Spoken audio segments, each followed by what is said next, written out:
And once you've got a Bible, you can open up to 1 Samuel chapter 3. That is in the Old Testament. And I'm telling you that just in case you haven't been here. 1 Samuel chapter 3. And we are continuing a series that we began, obviously, in chapter 1 a couple of weeks ago. And let me show you. This is on the screen here. This is simply a breakdown. It's simply a simple breakdown of the entire book of 1 Samuel. What we're going to find is chapters 1 to 7 are pretty much focused on Samuel. Chapter 8 will be introduced to Saul. Chapter 16 introduced to David. Everybody knows about David. And so that's what we're looking at. So obviously, if we're in chapter 3, we're still looking at Samuel. And what we get today is Samuel's first prophecy. If you were here for the first chapter a couple of weeks ago, you'll remember this. If you were not here, you'll find this out right now. That 1 Samuel is a transitional time. It transitions us from the book of Judges. And we studied through Judges, we studied through Ruth. And now we're in Samuel. But it's transitioning us out of the time of the Judges. Now, if you were here for Judges, or if you weren't here for Judges, but if you've studied through it, you may remember that there's a phrase in there that happens often, and that is that in those days that there was no king in Israel, and everyone did what was right in their own eyes. Meaning there was no spiritual leader, so everyone was just doing whatever they wanted. Even the people that God was calling to lead at various times, even they were shifty. Even they were unreliable and really doing their own thing. And so Samuel is really the last of the judges, first of the prophets here that are going to be obedient to the Lord and really lead the people, spiritually speaking, out of that dark time called the time of the judges.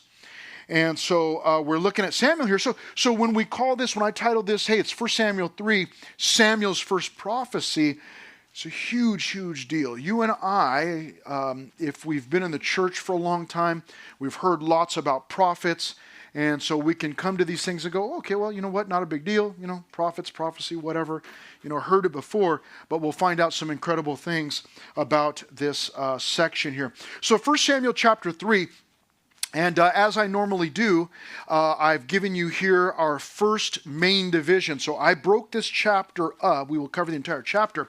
Broke it up into two main divisions. The first being receiving the prophecy, verses 1 to 15. When we get to verse 16, we will get our second main division, which is the retelling of the prophecy. So receiving the prophecy, then retelling the prophecy. And we will have some subpoints, a couple of subpoints in each section. And in fact, I'll go ahead and give you one of those right now. As we look at this topic of receiving the prophecy, Samuel receiving the prophecy, we're going to note his position and why that is important. Let's start reading at verse 1. Now the boy Samuel ministered to the Lord before Eli, and the word of the Lord was rare in those days. There was no widespread revelation. And it came to pass at that time, while Eli was lying down in his place, and when his eyes had begun to grow so dim that he could not see, and before the lamp of God went out in the tabernacle of the Lord where the ark of God was, and while Samuel was lying down, and it gives us a comma there, which means that the story continues, and we'll get to the continuation of the story in just a moment. I lied. It won't be just a moment. It's going to be a few moments. We need to look at some important things here. Let's go back to verse 1 where we read, now the boy Samuel. In the event that you weren't here for the beginning of our study, I just need to say this real briefly, and that is that Samuel was the son of Hannah and Elkanah. Hannah was unable to have children. And we're told in chapter 1 that God closed her womb. She was not able to have kids because God would not allow her to have kids. It wasn't that God was permanently banning her from having kids. He had a plan, he had a purpose, as he always does, and he was waiting for his perfect time. Not her perfect time, not anybody else's perfect time, his perfect time. And then she became pregnant, and she has this boy named Samuel, but she made a vow to God, and she told God, if you give me a child, a son, I will give him back to you. I'll dedicate him to you. He'll be in your service. Well, God blessed her with a son, so she followed through on her vow. And she went to Shiloh one year. That's where that's actually where all of this is taking place here. That's where the tabernacle, or their point or place of worship, was. So essentially their church. She went there one year, and she actually left her son Samuel. He's a young boy. She left him there. We don't know how young or how old he was. It never tells us. It just calls him a boy. So we would imagine that he was young. But she left him there. Now that sounds like some bad motherhood stuff right there. Like if we opened up, Instagram and saw a news story about some mom who went to church and left her kid there, we would all say, "Oh man, shame on you. How dare you do something like that?" We would have all sorts of comments, all sorts of negative comments. But for Hannah to do that, to leave her son, she was keeping her vow. She was keeping her vow to the Lord. And so she left Samuel there, and what we find Samuel doing here in verse 1 is this. Now the boy Samuel, so we know who Samuel is, ministered to the Lord before Eli. Now there's a reason that I put position here, and that is because of verse 1, where it says that Samuel ministered to the Lord. Now this is indicating for us a couple of things. I will emphasize one, I'll mention the other, we'll get to more on the second one. The first thing is Samuel's position. Where was Samuel? I mean physically, bodily, where was he? He was at Shiloh, in the tabernacle, and what is he doing? He's ministering to the Lord before Eli. Now, let's take that phrase or that word ministering. What does that mean?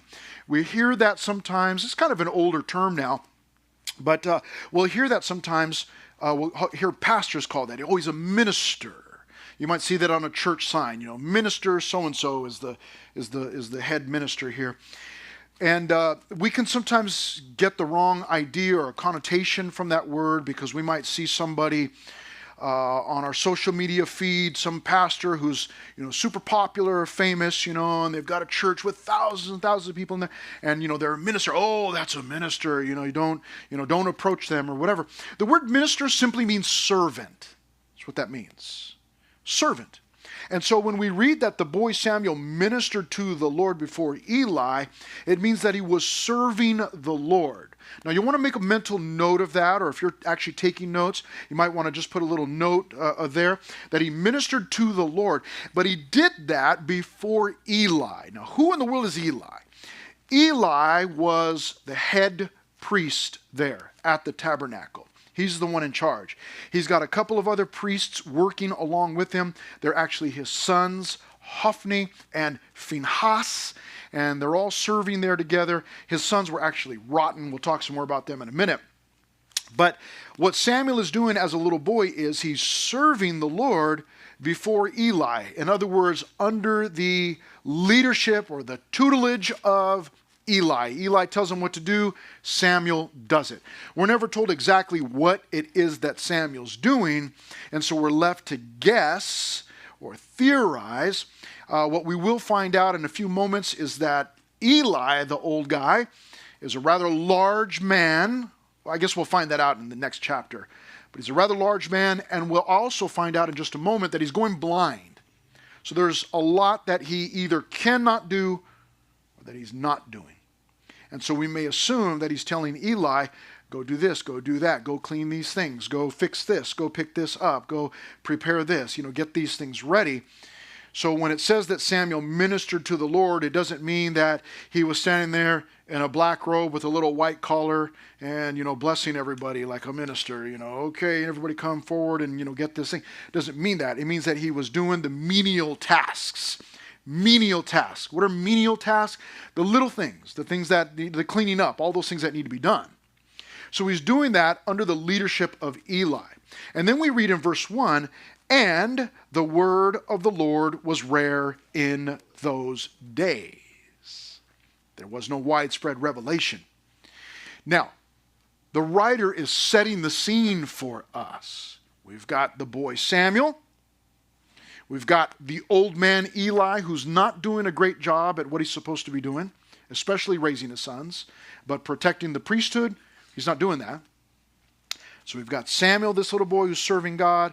We've got Eli, who sometimes serves God, sometimes seems to serve himself. His sons certainly serve themselves and not God. And then we have in verse 1 also the second half, the word of the Lord was rare in those days. There was no widespread revelation, meaning that there was not a lot of prophecy from God. God was not doing a lot of speaking to people. Again, this is at the end of an era, the end of the Judges era.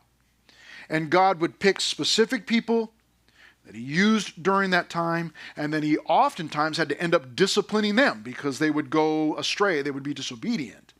So there's not a lot of prophecy happening. God's word is not going out the way that it could be, should be. And that is because the condition of the people at that time, they were not receptive. They were in a bad position. And we read in verse 2, and it came to pass at that time, okay, as all this is going on, while Eli was lying down in his place, and when his eyes had begun to grow so dim that he could not see. Now, because he's laying down, it makes it sound like his eyes are growing dim as he's going to sleep. And he is, as a matter of fact. He's going to sleep or he's asleep already. But what it's indicating for us is that Eli is I'm not trying to be disrespectful, but Eli is a blind old man. So it happened during that time. Okay? Verse 3, and before the lamp of God went out in the tabernacle, there would have been a lamp in there, a candle, so it wasn't electricity. So once it burned out, it was done, and they would have to relight it. But before the lamp of God went out in the tabernacle of the Lord, where the ark of God was, in the tabernacle, there was a few pieces of furniture in there, a few key pieces of furniture, and the ark of God was in there. And while Samuel was lying down, now my translation does not indicate that Samuel was lying in the tabernacle. Some of your Bibles might say that he was actually lying down in the tabernacle. I don't know if that's where he was or not. There's a sense in which it really doesn't matter, but he's lying down. And basically, what the picture that is painted for us as we open up is that it's nighttime. That's what's going on. But what did I put on the screen? I put position.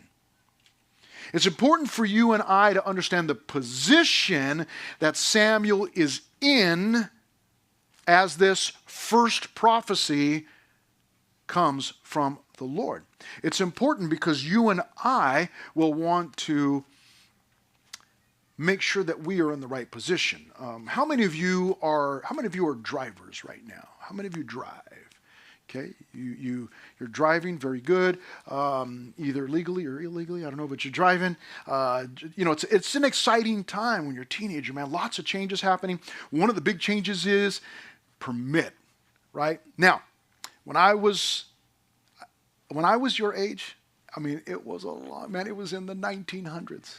Okay, and but all I wanted to do was get my permit, my driver's license. Like, let's go, man! I'm ready to go. And finally got the permit, and then you can drive as long as you have an adult in there, whatever. But and then you finally get your license, and then you're like, man, freedom, right? And you're just ready to go. But I have found it's the funny thing. Most old people like me were ready to go, like, let's go. Give me my license. I'm ready to get out of here. What I'm finding out more and more is that younger people, basically your age, and even some that are a little bit older than you, but much younger than me, A lot of people are not really in a hurry to drive. And I don't understand that. Like, what are you talking about? You know, you just, really, you just want to keep on getting dropped off at the mall by your mom? Really? That's good. Okay, I guess if you're okay with that, that's okay. But I was just ready to let's just go, man.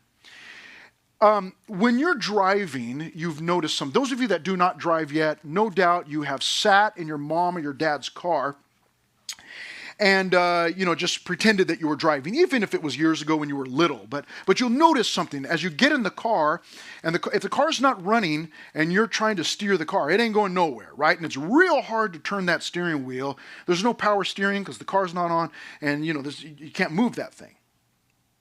But as you started to drive, you put that car into gear, and that thing starts to move, right? Now, probably if maybe you're getting lessons right now. Maybe you're doing the illegal mom and dad lessons, or I should say, not mom and dad. I should say, maybe you're doing the mom or dad lessons, because what normally happens is in a family, it's either mom or dad that teaches you how to drive, because one of them is calm, and the other one is berserk. And one of them is going to go crazy, okay, turn the car on. Vroom, not so fast. Or maybe it's push button now, and they tell you, turn the car on. Okay, here we go. Boom. Why'd you push the button so fast? Look, I just pushed the button. Okay, here's what you're going to do real slowly. You're going to put it into reverse, and they just, they're just, freaking out. And eventually they end up quitting because they're like, hey, it's a volunteer job. I don't need to, have your mom, dad, or dad do it, whoever it is, And then usually the other parent's like super calm, way laid back. Not a big deal. Yeah, just go, Oops, you accidentally ran into a light pole. Not a big deal. Yeah, just put it in reverse. Okay, back. Okay, here we go. And they're just super calm. And that's the one that you like to be with, right? Because if it's mom or it's dad that are screaming at you, it just makes you nervous. And so you've noticed something though as you drive, the car works really well. You can steer that car really easily if you've got the car on and if it's in the right position. You put that thing in drive, or reverse, I guess, to back out of the driveway. But you put that thing in drive, it becomes extremely easy to steer that car. And listen, don't tell your parents I told you this, okay? You've already figured this out.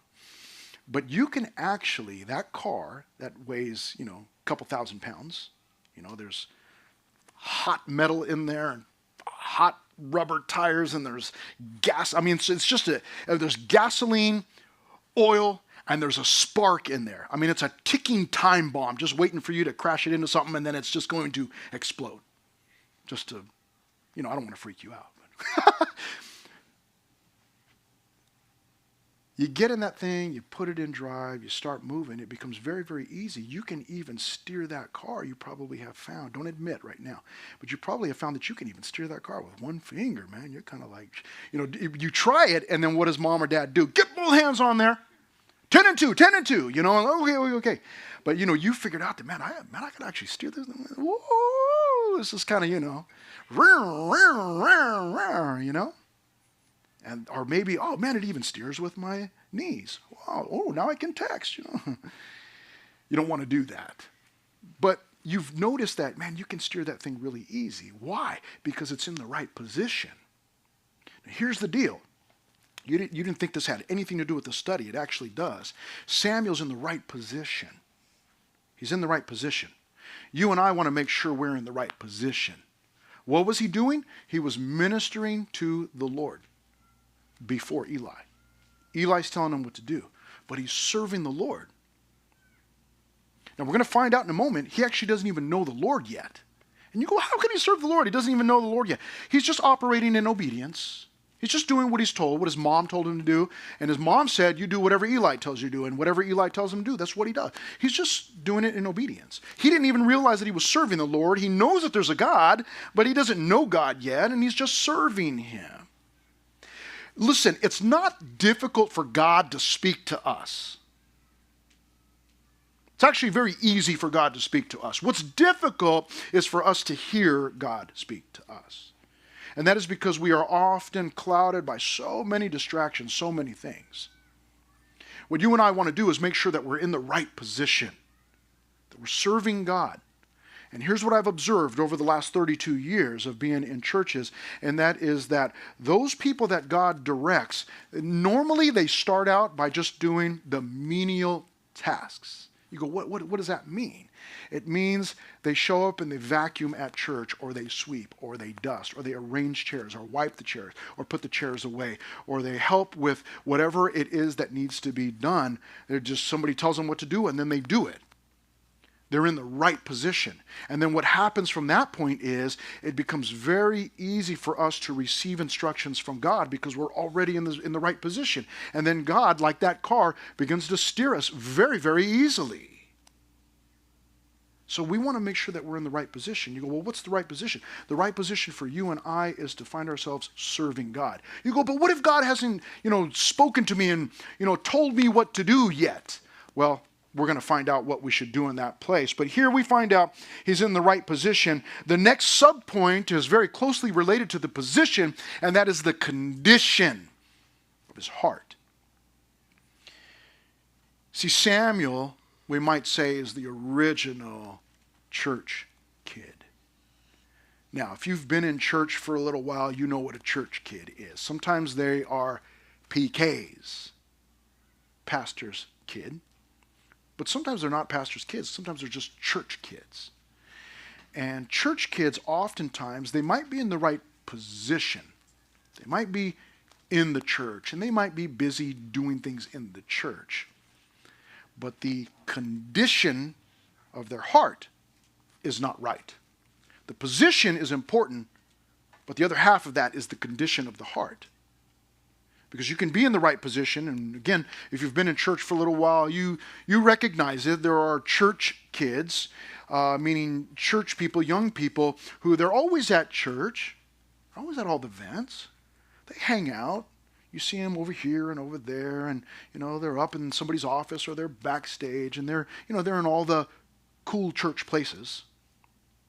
But and I know, and they know, that they might be in the right position practically, but the condition of their heart, you're like, I don't think there's something off right there, and you notice it, right? Because you're smart enough, and you can tell. You go, I don't know, something's not right, man. They're always there. They're in the privileged positions, but I don't think their heart is right. And we see that oftentimes. As Samuel, you could call him the original church kid. He literally grew up in church at the tabernacle, sacrificing all these different things. The other half of that is not only was he in the right position, but he had the right condition of his heart. And it says this in verse 4, as he's lying down, verse 4, that the Lord called Samuel. And he answered, "Here I am." Now, here comes the indicator for the type of heart that he had. He hears the Lord calling him. He jumps up and says, "I'm here." And in verse 5, so he ran to Eli and said, "Here I am, for you called me." Now, did you see the condition of his heart? He doesn't know that it's God calling him. He assumes that it's Eli. And he doesn't wake up and go, why is this old man waking me up in the middle of the night? Right? Why would he wake me up in the middle of the night? He immediately jumps up. He says, "Here I am. Here I come." And he runs to Eli and says, "Yes, sir. Here I am. You called me? What can I do for you?" You see, we see in that the condition of his heart. He's got a servant's heart. His heart wants to serve. He wants to do things. And in verse 5, here's what Eli says to him in the second half. And he said, "I did not call. Lie down again." And he went and he lay down. Then the Lord called yet again, "Samuel." So Samuel arose and went to Eli and said, "Here I am, for you called me." He answered, "I did not call, my son. Lie down again." Now Eli's like, "Man, what are you waking me up for? Get out of here, kid." Some of you in a few years from now, man, you're going to be married. You're going to have kids. And all of this is going to be very, very familiar to you. But you just please go lie down. Just be quiet. Get out of here. It's 2 o'clock in the morning. No, you can't have chocolate milk. Verse 7 reveals something for us. Now, Samuel did not yet know the Lord, nor was the word of the Lord yet revealed to him. We go, wait a minute. How could he be serving the Lord if he didn't know the Lord yet? Well, he knew of the Lord. He knew about the Lord. What it's indicating for us is he didn't personally know God yet. God hadn't spoken to him. He's a prophet. He's about to become a prophet. That's what we're watching right now. But God hadn't done that yet. God was waiting for the right time. But we see the condition of his heart there. The second time, he jumps up. He runs back to Eli. Yep, I'm right here. You called me. What can I do for you? Eli says, I didn't call you, man. Go lay down. But we're told in verse 7, now Samuel did not yet know the Lord, and the word of the Lord had not yet been revealed to him. He hadn't received any messages from God. How could he be serving God if he didn't know God? Well, he knew about God. And he was doing what he knew. He was doing what he could. And again, same thing for you and I. You want God to direct you? A lot of people, they want God to direct them, but they sit at their house on the couch going, oh, you know what, I'll just wait for God to direct me. No, put that thing in gear, get moving, serve wherever you can. And as I've told some of you before, if you've been in here, when we did our series a while back, listen, you want to serve God, but you don't know how? Number one, find somebody that's serving and then just do whatever they're doing. You go, you know what? I watched that person. They're vacuuming. Go grab the vacuum from them. Nobody's going to fight you over a vacuum. They're going to say, yes, please. Somebody's vacuuming. You go, you know what? Maybe there's something else to do. Oh, that person over there, they're dusting. Go over there and say, hey, can I do that for you? See somebody wiping down chairs? Do that. See somebody sweeping? Do that. See somebody turning on lights? Do that. See somebody serving on the computer? Do that. You see somebody serving with the soundboard, the iPad? Do that. See somebody serving on the worship team? Do that. You go, you know what? That person serves the Lord. Go do what they do. But then if you're not sure what to do, and you go, well, everything's all taken, then go talk to whoever's in charge and say, hey, is there something else I can do? You find something to do. Even if God hasn't specifically spoken to you to say, Joshua, I'm calling you to spend the rest of your life wiping down the bottoms of the seats. Even if you haven't heard that yet, there are things that can be done. Go and do those things. What are you doing? You're putting yourself in the right position with the right condition. And then God begins to move you. Samuel's in the right position. He's got the right condition. Now, let me show you something. Go back to the previous chapter very briefly, over to 1 Samuel chapter 2, and let's read something about the sons of Eli. It says in verse 12, so 1 Samuel chapter 2, verse 12, gives us a description of the sons of Eli. Now, the sons of Eli were corrupt. Some translations actually call them the sons of Belial, meaning the sons of Satan.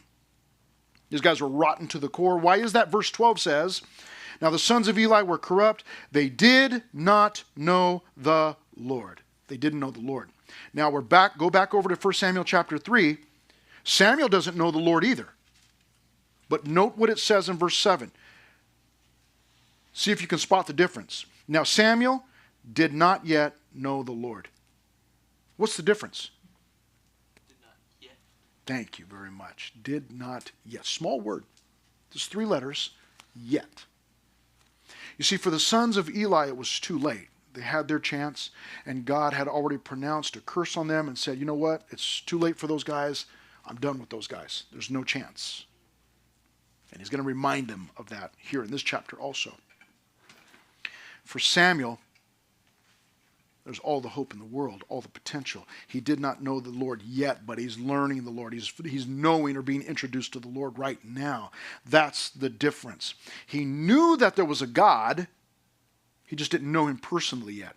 But in the meantime, he's serving until he personally meets God. Verse 7, it says, now Samuel did not know the Lord, nor was the word of the Lord yet revealed to him. God hadn't spoken to him yet. And the Lord called Samuel again the third time. So he arose and went to Eli and said, here I am. Notice the difference. Here I am, for you did call me. I like Samuel, little boy. He gets up and he's like, enough. And he goes over to the old man and he tells him, listen, here I am. He goes, because you did call me. He's like, no, I heard you. No, I heard you.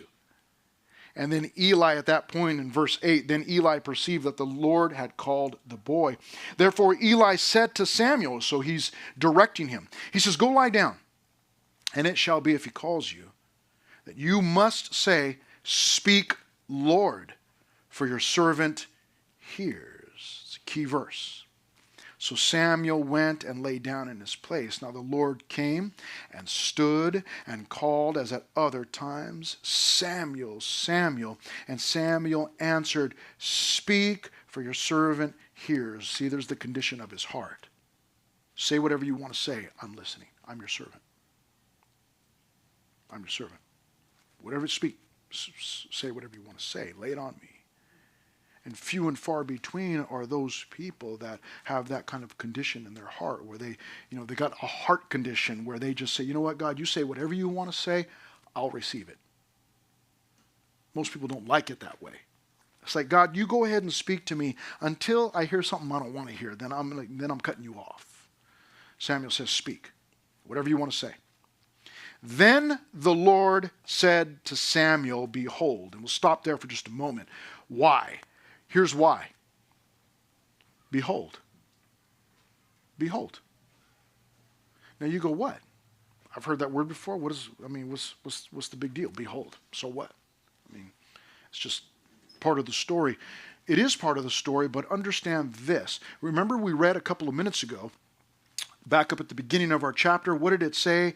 That the word of the Lord was rare in those days. There was no widespread revelation. In other words, it was extremely rare for God to speak to somebody. So when God here in verse 11, when God says, behold, now, what's going to come after that is a message from the Lord.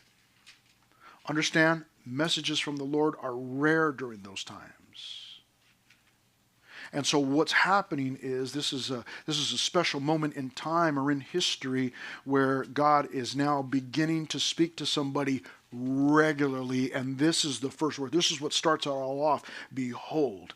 Now, let's look at the message that he says here in verse 11. Behold, I will do something in Israel at which both ears of everyone who hears it will tingle. That's a big deal. This is not a single tingler. You measure it. It's not a single tingler. This is a double tingler right here. This is a two tingler. Both ears are going to tingle. He says both ears are going to tingle. He says in verse 12, in that day I will perform against Eli. That's the old guy, the blind old guy, the priest. All that I have spoken concerning his house from beginning to end. Eli's already heard this.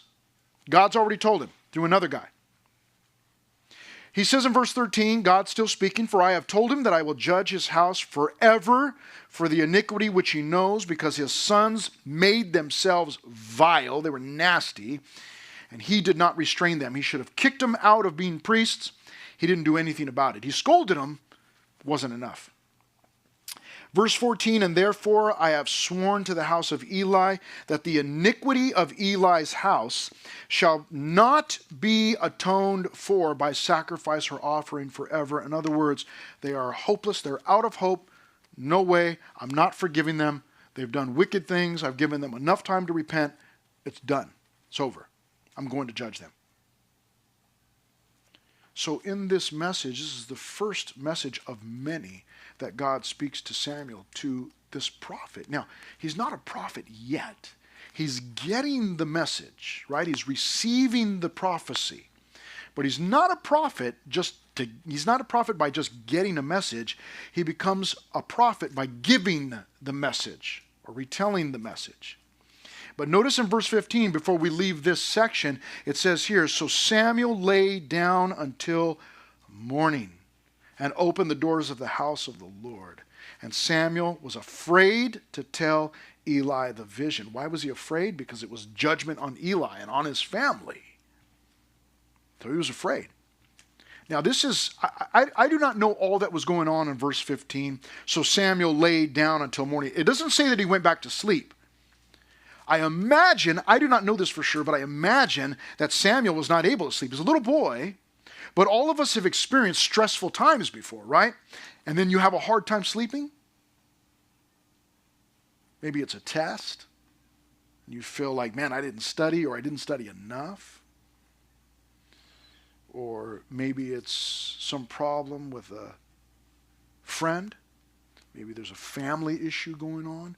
Maybe it's your first dance, first school dance, and you're supposed to meet your friends there or somebody special, and you're nervous about that, and it's keeping you up at night. All of us have experienced those different things. So my assumption is that Samuel didn't lay down and sleep. He just laid down. I imagine he tossed and turned. But we're not told that. But what he did do was, in the morning, he gets up and he performs one of his duties, and that was to open the doors of the house of the Lord. Okay, we're open for business. And Samuel was afraid to tell Eli the vision. And I just imagined Samuel, he was like, open the doors real quietly. Don't wake up Eli,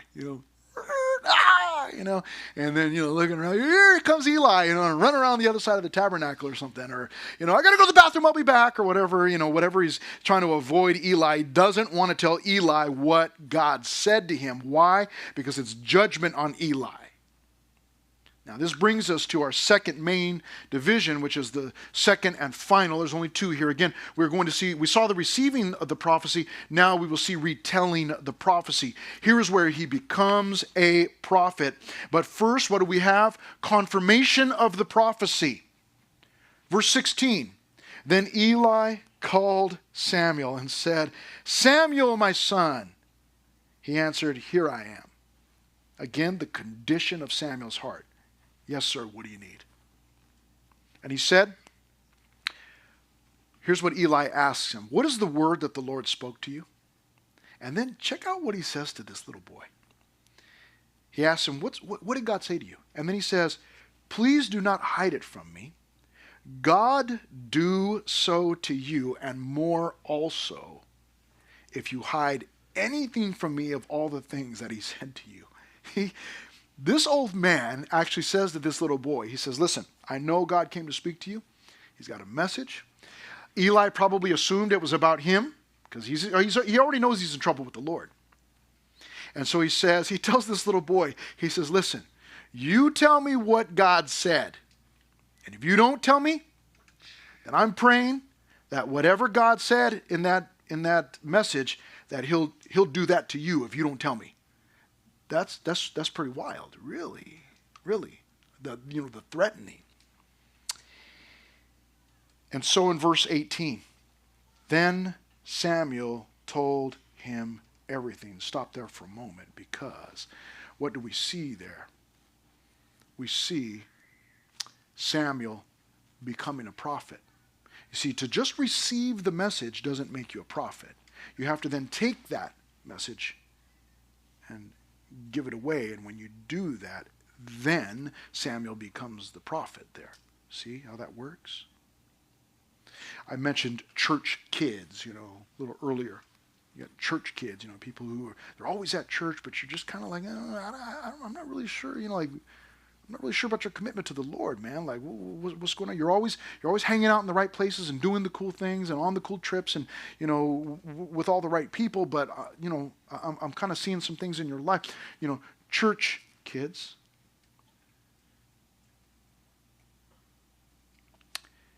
You're not a Christian just because you attend church. Just receiving. Christian means you're a follower of Christ. To just receive a message on Sunday or on Wednesday does not make you a follower of Christ. You can receive it, But what makes a Christian, and there are lots of definitions that we can give for being a Christian. Let me just say this, make it as simple as possible. A Christian is someone who receives God's word, right, the Bible, and then does their best to put it into practice. In other words, they hear what it says and then they follow. To just receive the message but to do nothing with it, that does not make you a Christian. Going to church, sorry to say, doesn't make you a Christian. You don't really get any points for that, not with God anyways. It is receiving what God's word says and then being obedient to that. And we're obedient. We try our best to be obedient, right? It's hard. All of us, we struggle with being obedient to God's word. But that's what a Christian is. Someone who hears and then does. Just hearing it but not giving it out doesn't make you a prophet. He heard it, and then we read there in verse 18, then Samuel told him everything. That's obedience. That's obedience. And note that he told him everything. Partial obedience is disobedience. Partial obedience is disobedience. Everything that he heard is everything that he said. He didn't want to. He was hesitant. He was scared. But he did it. And I love that he was scared, but he did it anyways. He was scared, but he did it anyways. Because he knew that it was right. And so, it says in verse 18, the second half, and he said, it is the Lord. Here's what Eli responded. I like this response from Eli. It is the Lord. Let him do what seems good to him. Eli says, you know what? God already told me he's going to judge me. It's God. He can do whatever he pleases. Let him do it. So Eli he made himself, what's the word? He just let God be in control. He says, you know what? I've done wrong. Let God judge me. Just let him do it. And finally, we have not only the confirmation of the prophecy, but now we finally, in verses 19 to 21, have the confirmation of the prophet himself. So Samuel grew. Every time we hear about this guy, it's only been 3 chapters. The guy keeps growing. Now, not only does that mean that he's growing bodily, physically, he's growing older, but as he's growing older, he's growing spiritually. And that's what happens with people that serve God. They serve God, they grow. Do you want to serve? Do you want to grow in the Lord? Then serve. You serve and you'll grow. Because what will happen is as you serve the Lord, you put that car into drive, you get moving, then God starts to steer you, and you get more opportunities to serve, and more opportunities to serve, and more opportunities to serve. That's what happened with me. I got saved when I was 20. Okay, I wasn't born a Christian. I wasn't born a pastor. I was 20 years old. And I got saved, and then I started going to church, and then any opportunity that I got, I spoke to God one day, and I said, God, I will do whatever you want me to do. I'll clean toilets if you want me to clean toilets. And what happened was I started showing up for church work days. And they would say, okay, we need this wall painted. We got a bucket of paint. Here you go. And I'll go, okay, yeah, let me do that. And then sometimes it was, you know what, we need the bathroom painted. You go, yeah, I'll paint the bathrooms. I'll do whatever, do whatever, man. And then what happened was that turned into later on, you know what, we need someone to do the soundboard on Sunday morning, tiny little soundboard. We need somebody to do the soundboard and push record on the cassette tape. And so I said, they asked me to do it. I said, yeah, I could do that. Sure, I can do that. And so that's what I did. And then I just did that. And then later on, it became something else, and it became something else. And eventually it was, hey, you know what? You did a really good job painting the walls in the bathroom. You think you could teach the youth for a couple weeks? It's like, what does painting the bathroom have to do with students? But there was an evolution there. It was evolving. God was developing. I had my car, so to speak, in drive, and I was just moving wherever God wanted me to move. And then he began to give me more and more opportunities. And then a few years after that, I went to another church, started working there. They gave me the job as the janitor. And I had said to God previously, God, I'll do anything you want me to do. I'll even scrub toilets. And God said, good, I got a job for you. And he gave me a job scrubbing toilets. And I loved it. It was the best job I've ever had. I mean, besides this one. But it was a fantastic job. Loved it. Walkman on, cassette tape in, serving the Lord, scrubbing toilets, vacuuming, all those different things. It was great. It was great. It was just such a good time. Lots of growth. Samuel grew, and the Lord was with him, and let none of his words fall to the ground. Meaning none of his words were wasted. A lot of my words are wasted because I'm always goofing off. I mess around too much. And I'm always trying to get a reaction from people, so I'm always teasing people or saying something weird to them or something odd to them and, stirring them up just to get a reaction. And then I go, I'm just kidding, you're all mad. I was just messing around, and I mess around too much. My words fall to the ground. Samuel, his words didn't fall to the ground. In other words, his words weren't wasted. I don't know exactly what Samuel was like, but I wonder if he was one of those people that didn't speak much. You know those people? They don't talk much. They don't say much. But when they do talk, they say much.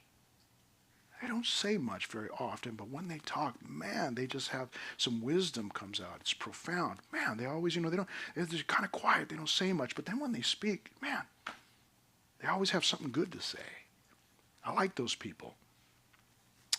In verse 20, and all Israel from Dan to Beersheba, those are cities, tribes, knew that Samuel had been what? Established as a prophet, confirmed. He was confirmed by the Lord. A prophet of the Lord. Then the Lord appeared again in Shiloh, meaning the Lord hadn't been, and now he has. For the Lord revealed himself to Samuel in Shiloh by the word of the Lord. Good times are the beginning of good times as far as God speaking to people. Position and condition. What is the position that I hold? What's the position that I hold? And then what is the condition of my heart while I'm in that position? I want to get myself into the right position. Get myself into some place where I'm serving God. I'm not looking, for, Pastor Chris to say, hey, you did a really good vacuuming job. You think you could teach next week? That's not what I'm looking for. No, whatever it is, let me do the menial things. Let me be a Samuel. Let me vacuum, let me sweep, let me wipe down, let me clean the windows, let me dust, let me turn some lights on or off, let me stack some chairs or put some chairs out. What can I do? Give me some of those things. So I want to put myself in the right position. And then when I'm in that position, I've got to make sure that the condition of my heart is right. So position and condition. I've got to go there with a humble attitude, a servant's heart, a minister. What's a minister? It's a servant. It's just a fancy word for a servant. That's all it is. Minister. Before we pray, let me remind you about two things here.